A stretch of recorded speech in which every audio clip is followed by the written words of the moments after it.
I do think AOC is a fraud. I absolutely believe she's a fraud. She came in hard. Remember when she came in, she protested. Nancy Pelosi led a protest in her office against leadership. She was supposed to be the one to change the Democrat Party. She's fallen totally in line. She voted 100% for the Ukraine war. Voted to fund all of that. Sending funding, weapons, everything. With her amendment, she exposed herself to be a liar about demanding the end of the genocide in Gaza. So she's exposed herself, and her base is seeing it. I think that's interesting. Ooh, she's a fraud, and she's exposed herself to her base. And yes, she has done that indeed, because AOC is receiving a whole lot of backlash, and I think her hopes of becoming president are dwindling by the day. Because there was a poll that came out recently that showed AOC was projected to be one of the likely people to become the next president in 2028. I believe she was down at like 10% or something. After this, I think that's going to drop below the floor, because AOC is basically about to be kicked out of her own darn party. AOC is getting the boot, and we got the story on it. So let's hop right on into this story that recently broke. Check it out.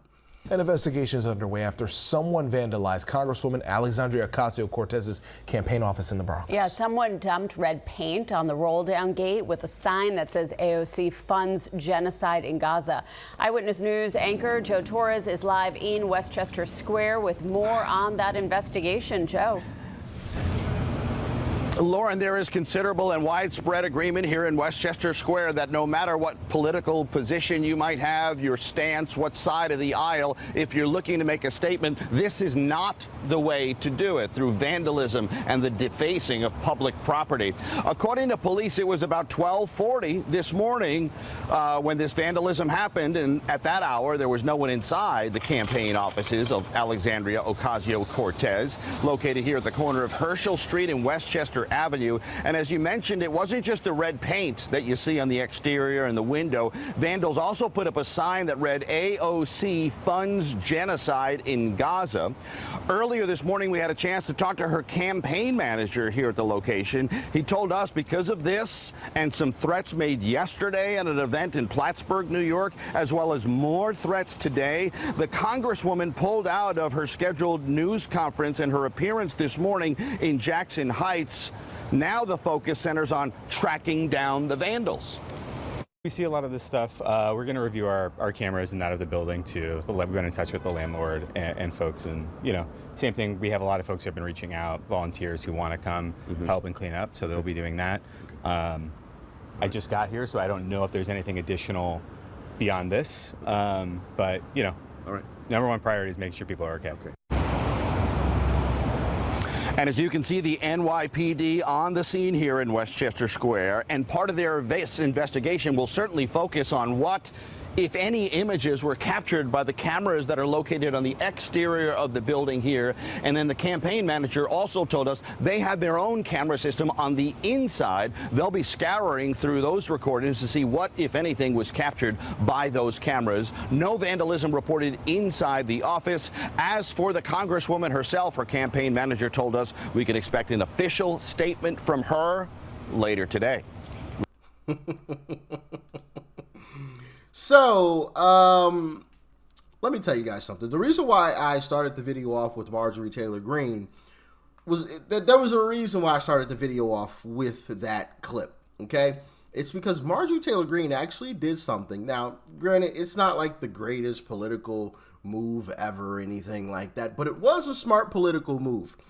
And let me actually, okay, yes, this article actually talks about it a little bit here.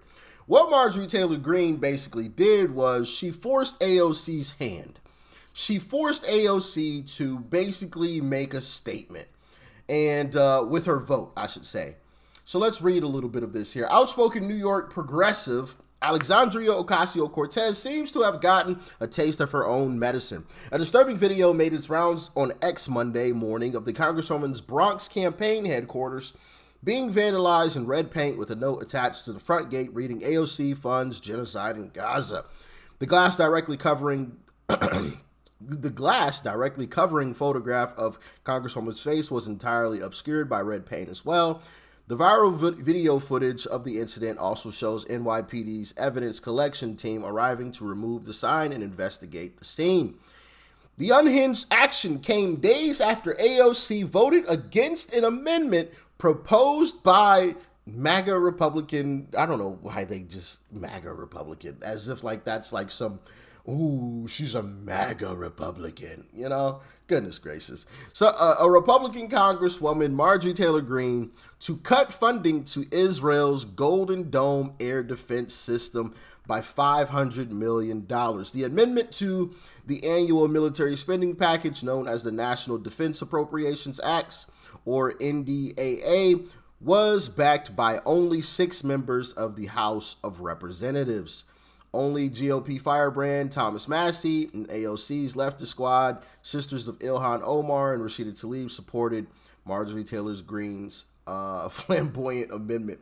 A group called the Boogie Down Liberation Front took responsibility for the attack on AOC's office. So, yeah, what you have here is AOC, or not AOC, Marjorie Taylor Greene introducing, basically making AOC vote on something that she knew wasn't going to pass, right? Let's take funding away from Israel.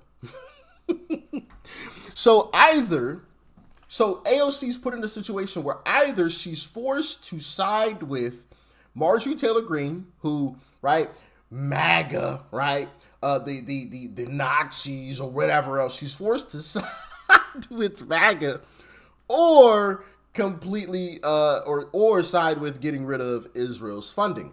So now you have to come out and make a statement. You can't hide. You can't do the whole lip service stuff. You got to go out and vote now. And that's what Marjorie Taylor Greene did. Forced her to actually put statement on the voting ballot, and AOC chose, according to the left, the wrong decision. So they are absolutely angry about this, and I want to go to where was it? I want to pull up, because AOC actually posted an X post, and here it is. Marjorie Taylor Greene's amendment does nothing to cut off offensive aid to Israel, nor end the flow of U.S. munitions being used in Gaza. Of course, I voted against it. What it does do is cut off defensive Iron Dome capacities while allowing the actual bombs killing Palestinians to continue. I have long stated that I do not believe that adding to the death count of innocent victims to this war is constructive to its end. That is a simple and clear difference of opinion that has long been established. I remain focused on cutting the flow of U.S.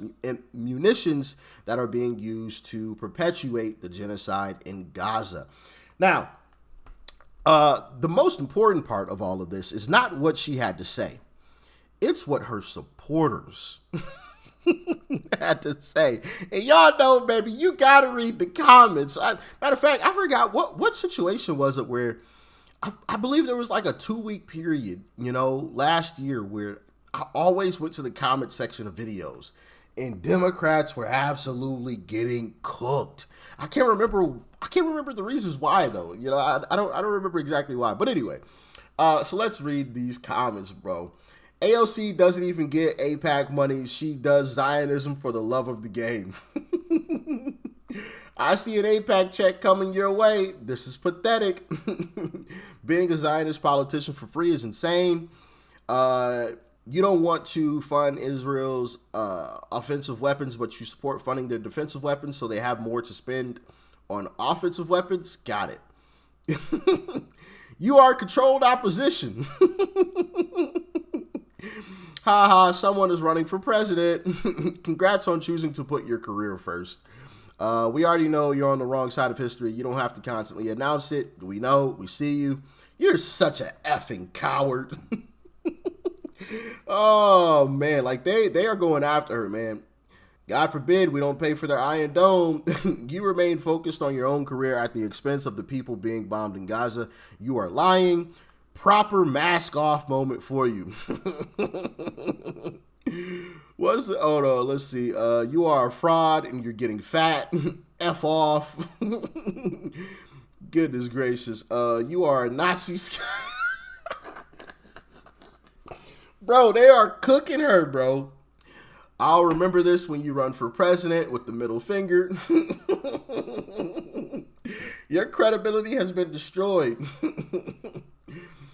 Goodness gracious. Missiles for Israel. They put her in that dress that said that. What did that dress say? I think it said something about tax the rich or something like that, if I remember correctly, but they edited the dress to say something else. How is this tweet going for you? Selling out does not look good for you. Does not look good on you. Whatever. AOC loves Israel more than the people suffering in her city. AOC is pro-Israel. How was the Met Gala? This ain't it, Chief. Yeah, so y'all get the message. She is absolutely getting cooked in the comments under her own post by her own people, her own folks. Absolutely cooking her. And you know what? I don't even feel bad. You failed us, AOC. I really don't even feel bad. You finished yourself with the support to Israel. Like, they are going after her. After her. This is wild. This is wild. I mean, it just goes on and on and on and on and on. You are a worthless genocidal supporter. Like, on and on and on. So my overall point is AOC went from possibly being a rising star in the Democrat Party, which, you know, I don't know if that's necessarily a good thing either, considering the Democrat Party is floundering like a fish out of water. But she went from a rising star in the Democrat Party to possibly ending her political career. If people actually remember this the way that they are saying they are and are still outraged when she's up for re-election the way that they say they are, she could face some serious issues getting reelected. And I know people like Chuck Schumer is definitely real giddy about this one because she was thinking about trying to take Chuck Schumer's seat, which I do think there was a poll that showed that if she decided to, she would have beaten Chuck Schumer. So I know he's an individual that's clapping about this, but yeah, she's in a bit of a pickle right now. A major pickle. And I don't see her wiggling out of this in any way, shape, or form, at least with her own base, unless she goes full, even further left than she already was. And obviously, that's unelectable on a national stage. So she's caught between a rock and a hard place right now. A rock and a hard place. Either remain with the status quo and risk losing your seat in Congress, or go further left and just give up trying to run for president, just stay where you are. Those are her only options. And even then, that may not even be enough. Some people may not ever forgive her. You know how these leftists are. They lights on, but nobody's home. You know, some of these folks, man, you just wonder, like, you good, bro? You know? So yeah, listen. Y'all let me know in the comments, man. What do y'all think? Do you think this is the beginning of the end of AOC's career?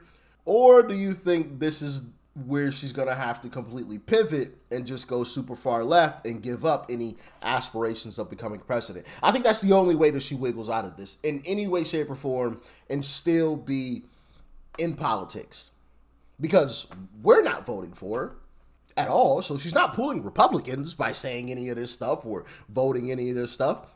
She's not getting us. She just pissed off her own base. The only way to appease them, maybe, is just going further left. What do y'all think, man? Let me know in the comments, all right? As always, y'all stay safe out there. Peace and love. I'm out.